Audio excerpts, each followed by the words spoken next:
Good evening, Oak Grove. Good evening. I was supposed to do the part for the Voices of Praise, and they told us to pick a few scriptures that go with the song we're going to sing, and the one I chose is Jesus' Promise, and I was looking up scriptures for promises, and I was thinking about how God promised Abraham when the family was going on in the land, how he told Abraham to go to another city while the family was going on. He promised Sarah that she was going to have a son, and to name him Ishmael. And I looked in the Old Testament right about Genesis 18, right about. Well, you can read it in your spare time. I'm just going to brief over it. It's a whole verse of what happens.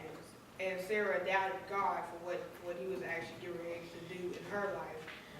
And when nighttime came, God told Abraham to go outside and look at all the stars. Amen. And he said, I'm gonna give you double. He promised Abraham double. That was the Old Testament. Then I looked in the New Testament in Ephesians, where it's talking about how children should obey their parents, that their days may be longer.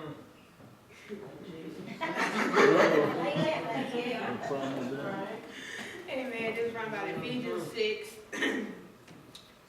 starting at the first verse. It says, "Children, obey your parents in the Lord, for this is right. Honor thy father and mother, which is the first commandment with promise, that it may be well with thee, and thou mayest live long on earth.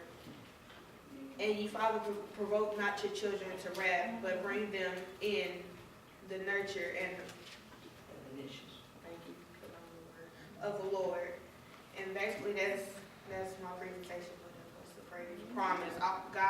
God promises always yea and amen. His promises from Genesis to Revelation. His promises are still going on